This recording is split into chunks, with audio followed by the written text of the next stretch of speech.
നമസ്കാരം പ്രിയപ്പെട്ടവരെ, ഹരിനാമ കീർത്തനത്തിലെ അവസാന ശ്ലോകങ്ങളാണ് നോക്കുന്നത്. 63-ാമത്തെ ശ്ലോകമാണ് നമ്മൾ കണ്ടത്. സംസ്കൃത ഭാഷയിൽ ല എന്ന അക്ഷരത്തിന് ള എന്ന ഉച്ചാരണം വന്നു ചേരുന്നു.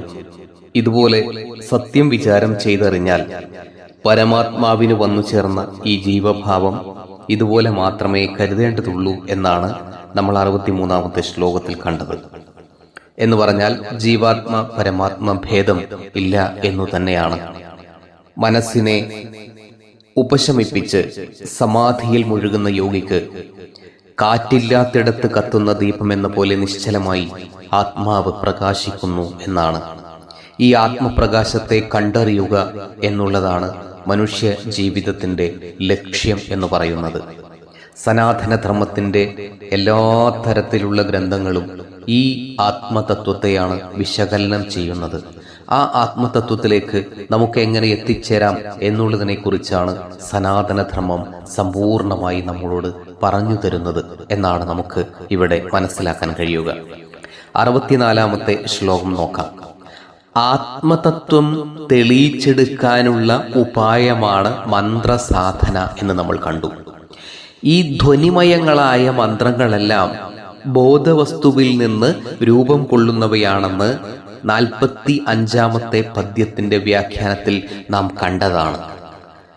തത്വാർത്ഥമിത്തമഖിലത്തിനു മുണ്ടുപത ശബ്ദങ്ങളുള്ളിൽ വിലസിയിടുന്നു പാർക്കിലഥ മുക്തിക്കു കാരണമതേ ശബ്ദം എന്നു തവ വാക്യങ്ങൾ തന്നെ എന്നാണ്. ഇങ്ങനെ ചിന്തിച്ചാൽ കാണപ്പെടുന്ന സകലത്തിലും വസ്തുസത്തയായി ജഗദീശ്വരൻ സ്ഥിതി ചെയ്യുന്നു. എന്നാലും ശബ്ദങ്ങൾക്കുള്ളിൽ ബോധവസ്തു പ്രകടമായി വിളങ്ങുന്നുണ്ട് എന്ന് തിരിച്ചറിയാൻ കഴിയുമെന്നുള്ളത് വിശദീകരിച്ച് 45-ാമത്തെ ശ്ലോകത്തിൽ നമ്മൾ നോക്കിയതാണ്. ആചാര്യൻ തന്റെ കീർത്തനത്തിൽ ആവർത്തിക്കുന്നത് സപ്താക്ഷരി മന്ത്രമാണ്. നാരായണായ നമ എന്നതാണ് സപ്താക്ഷരി മന്ത്രം. ഈ മന്ത്രവും പരമാത്മാവിൽ നിന്ന് രൂപം കൊള്ളുന്ന മന്ത്രമാണ്. ഇതിനെ അവലംബിച്ചാലും പരമാത്മാവിന്റെ പൊരുൾ അറിയാൻ കഴിയും എന്നാണ് 64-ാമത്തെ ശ്ലോകത്തിൽ പറയുന്നത്. നമുക്ക് 64-ാമത്തെ ശ്ലോകം നോക്കാം. ക്ഷരിയാതൊരക്ഷരമതിങ്കേന്നുദിച്ചതിതു ലിപിയേഴുമക്ഷരമിതെന്നങ്ങുരപ്പുജനം അറിയാവതല്ല തവ പരമാക്ഷരസ്യ പൊരുൾ അറിയാറുമായി വരിക നാരായണായ നമ. ശരിയാതൊരക്ഷരമതിങ്കേന്ന് എന്നാണ്. ഒരിക്കലും നാശമില്ലാത്ത ബ്രഹ്മവസ്തുവിൽ നിന്ന് ഉദിച്ചതിതു ഉദയം ചെയ്തതാണ് എന്ത്? ലിപി 7 അക്ഷരം, 7 ലിപിയിലുള്ള ഈ നാരായണായ നമ എന്ന ശാശ്വത മന്ത്രം. എന്നാൽ ഉരപൂജനം എന്ന് സത്യദർശികൾ പറയുന്നു എന്നാണ്. സത്യദർശികൾ ഇത് സാക്ഷ്യപ്പെടുത്തുന്നു. തവ പരമാക്ഷരസ്യ പൊരുൾ, ഭഗവാന്റെ ശുദ്ധവും ശാശ്വതവുമായ സ്വരൂപരഹസ്യം അറിയാവതല്ല, ഇനിയും അറിയാൻ കഴിഞ്ഞിട്ടില്ല എന്നാണ്. പിന്നെയോ അറിയാറുമായി വരിക. ഈ സപ്താക്ഷരീ മന്ത്രത്തിന്റെ ഉപാസന വഴി അതറിയാനിടവരട്ടെ. ഭഗവാനെ എനിക്കറിയാനിടവരട്ടെ. നാരായണായ നമ, നാരായണ നമസ്കാരം എന്നാണ് ഇവിടെ പറയുന്നത്. ഒരിക്കലും നാശമില്ലാത്ത പരബ്രഹ്മ വസ്തുവിൽ നിന്നും ഉണ്ടായതാണ് ഏത്? 7 ലിപിയിലുള്ള സപ്താക്ഷരീ മന്ത്രം എന്നറിയപ്പെടുന്ന നാരായണായ നമ എന്ന ശാശ്വത മന്ത്രം എന്ന് സത്യദർശികൾ ഘോഷിക്കുന്നു. ഭഗവാന്റെ ശുദ്ധവും ശാശ്വതവുമായ സ്വരൂപരഹസ്യം ഇനിയും അറിയാൻ കഴിഞ്ഞിട്ടില്ല ഭഗവാനെ. പിന്നെയോ ഈ സപ്താക്ഷരീ മന്ത്രത്തിന്റെ ഉപാസന വഴി അത് അറിയാനിടവരട്ടെ. നാരായണന് നമസ്കാരം എന്നാണ് ഇവിടെ പറയുന്നത്. മന്ത്രങ്ങൾ പരമാത്മാവിൽ നിന്ന് ഉദയം ചെയ്യുന്നവയാണോ? മന്ത്രോപാസന കൊണ്ട് പരമാക്ഷരത്തിന്റെ പൊരുൾ വെളിപ്പെടുമോ എന്നും മറ്റുമുള്ള കാര്യങ്ങൾ അതും നമ്മൾ 45-ാമത്തെ ശ്ലോകത്തിൽ കണ്ടതാണ്. അവിടെ നിന്ന് മനസ്സിലാക്കാവുന്നതാണ്. ഈ അക്ഷരക്രമത്തിലുള്ള സ്തോത്രരചന അവസാനിപ്പിച്ചിട്ട് അടുത്ത 2 പദ്യങ്ങളിൽ ആചാര്യൻ ഗ്രന്ഥം ഈ ഹരിനാമ കീർത്തനം ഉപസംഹരിക്കുകയാണ്. തൻ്റെ സ്തോത്രപദ്യങ്ങളിൽ വല്ല പിഴവും വന്നു പോയിട്ടുണ്ടെങ്കിൽ ഗുരുനാഥൻ അത് തീർത്ത് തരണം ഇത് ഈ ഗ്രന്ഥപാരായണത്തിലൂടെ ജനങ്ങളുടെ ദുഃഖം ശമിച്ചു കിട്ടാൻ ഇത് ഉപകരിക്കണമെന്നാണ് 65-ാമത്തെ ശ്ലോകത്തിൽ ആചാര്യൻ പ്രാർത്ഥിക്കുന്നത്. നമുക്ക് 65-ാമത്തെ ശ്ലോകം നോക്കാം. കരുണാപയോധി മമ ഗുരുനാഥനി സ്തുതിയെ പിഴവോടു പാർത്തു പിഴ വഴി പോലെ തീർത്തരുൾക. ദുരിതാബ്ധി തൻ നടുവിൽ മറയുന്നവർക്കു പരം ഒരു ബോധമായി വരിക. നാരായണായ നമ. കരുണാപയോധി മമ ഗുരുനാഥനി സ്തുതിയെ വിരവോടു പാർത്തു പിഴ വഴി പോലെ തീർത്തരുൾക. ദുരിതാബ്ധിതൻ നടുവിൽ മറിയുന്നവർക്കു പരം ഒരു ബോധമായി വരിക. നാരായണായ നമ എന്നാണ്. കരുണാപയോധിയായിരിക്കുന്ന കാരുണ്യസമുദ്രമാണ് ഗുരു എന്നാണ്. ഇങ്ങനെ കാരുണ്യസമുദ്രമായിരിക്കുന്ന മമ ഗുരുനാഥൻ, എൻ്റെ ആചാര്യൻ, ഈ സ്തുതിയെ, ഈ ഹരിനാമ കീർത്തനത്തെ വിരവോട് പാർത്ത് എന്ന് പറഞ്ഞാൽ വേഗം വായിച്ചു നോക്കി വഴി പോലെ പിഴ തീർത്തരുളുക. വേണ്ടതുപോലെ തെറ്റുകളൊക്കെ തിരുത്തി തരട്ടെ എന്നാണ്. പിന്നെയോ ദുരിതാബ്ധിതൻ നടുവിൽ, ദുഃഖമാകുന്ന സമുദ്രത്തിന്റെ മധ്യത്തിൽ മറിയുന്നവർക്ക്, മുങ്ങിയും പൊങ്ങിയും കഴിഞ്ഞുകൂടുന്നവർക്ക് പരം ഒരു ബോധമായി വരിക, കരയിലെത്താൻ ഉപകരിക്കുന്ന ഒരു കപ്പലായി തീരട്ടെ എന്നാണ് ഈ സ്തുതി പറയുന്നത്.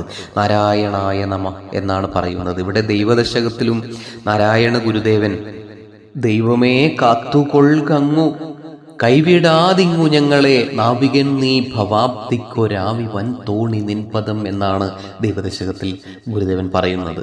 അതുതന്നെയാണ് നമുക്ക് ഇവിടെയും കാണാൻ കഴിയുന്നത്. അവിടെ ഭഗവാന്റെ പദങ്ങൾ, ഭഗവാന്റെ പാദവും പദങ്ങളും ഈ ദുരിതാബ്ധിയുടെ നടുവിൽ ഒരു നൗകയായി തീർന്നു വന്ന് രക്ഷിക്കണമേ എന്നാണ് അവിടെ ഗുരുദേവൻ ദൈവദശകത്തിൽ പ്രാർത്ഥിക്കുന്നത്. അത് തന്നെയാണ് നമുക്ക് ഇവിടെയും കാണാൻ കഴിയുന്നത്, അല്ലെ? ദുരിതാബ്ധിതൻ നടുവിൽ, ദുഃഖമാകുന്ന സമുദ്രത്തിന്റെ മധ്യത്തിൽ മറിയുന്നവർക്ക്, പൊങ്ങിയും മുങ്ങിയും കഴിയുന്നവർക്ക് ഒരു ബോധമായി വരിക എന്നാണ്.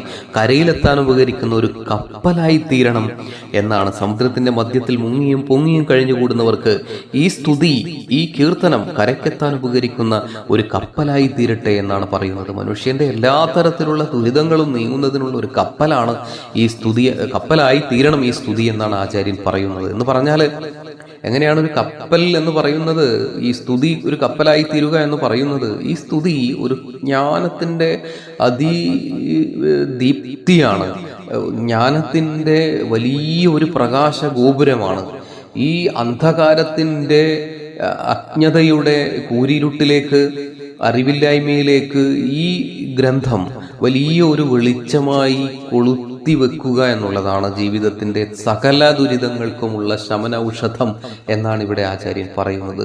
അത് ഈ ശ്ലോകത്തിലൂടെ സഞ്ചരിച്ചതിലൂടെ നമുക്കും വ്യക്തമായിട്ടുണ്ട്. ഇവിടെ പറഞ്ഞിരിക്കുന്ന 64 അക്ഷരം, 63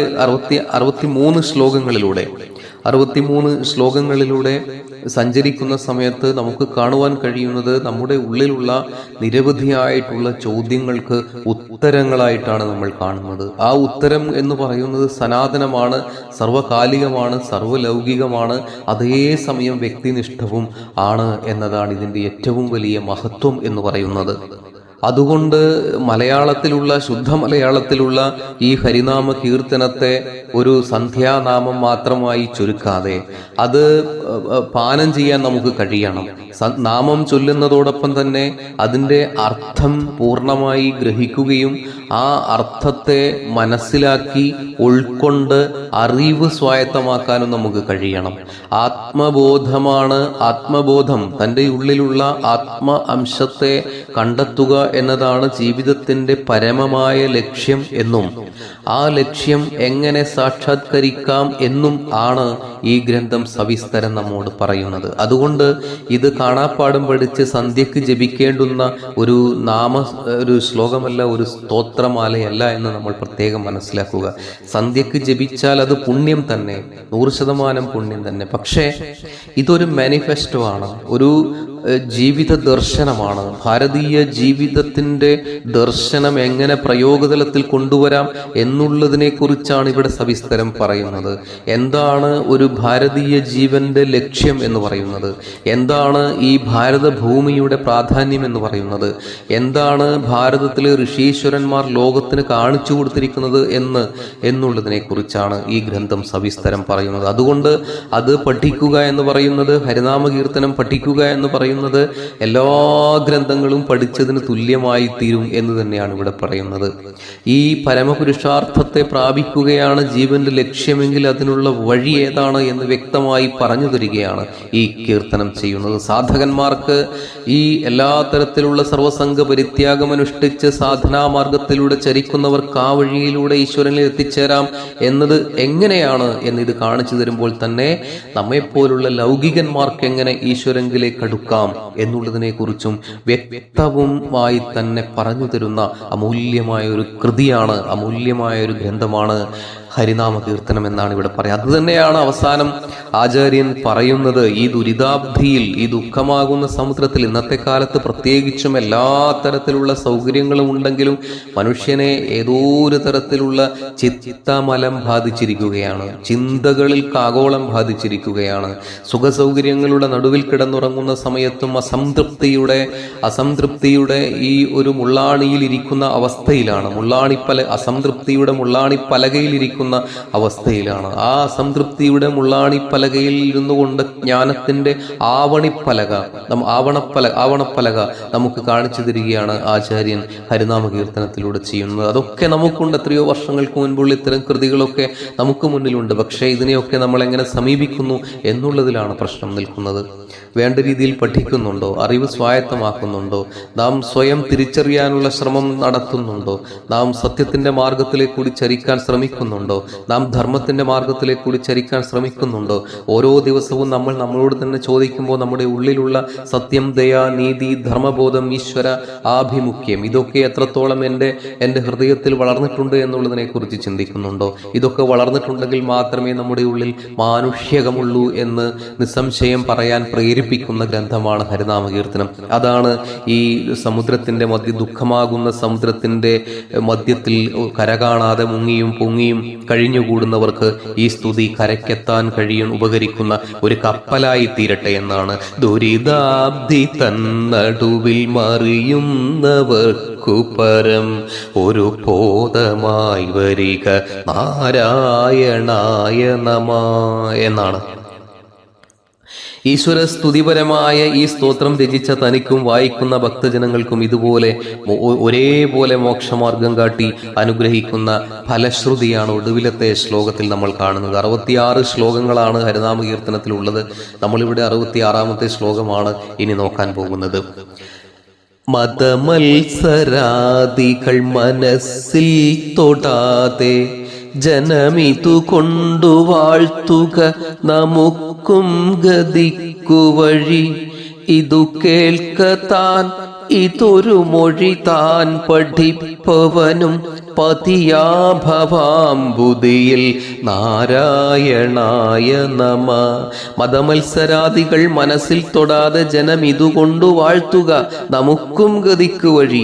ഇതു കേൾക്കതാൻ ഇതൊരു മൊഴി താൻ പഠിപ്പവനും പതിയാഭവാംബുദിയിൽ നാരായണായ നമ എന്നാണ്.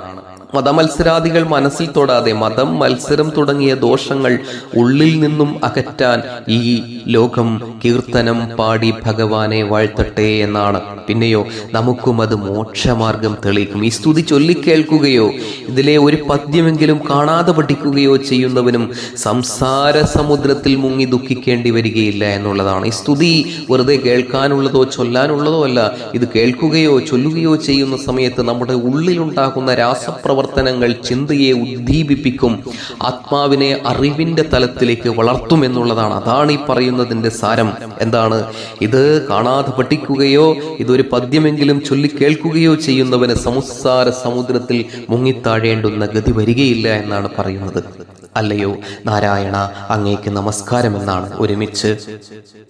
ഒരുമിച്ച് എല്ലാവർക്കും എല്ലാ സൗഭാഗ്യങ്ങളും ഉണ്ടാവട്ടെ എന്നാണ് ഈ 66 ശ്ലോകത്തോടെ നമ്മൾ ഇവിടെ ഈ ഹരിനാമ കീർത്തന വ്യാഖ്യാനം സമാപിക്കുകയാണ്. നമുക്ക് ഒരുമിച്ച് ഉച്ചൈസ്തരം ജപിക്കാം. നാരായണായ നമ, നാരായണായ നമ, നാരായണായ നമ, നാരായണ നാരായണ നരക സന്താപനാശക ജഗന്നാഥ വിഷ്ണു ഹരി നാരായണ. നാരായണായ നമ.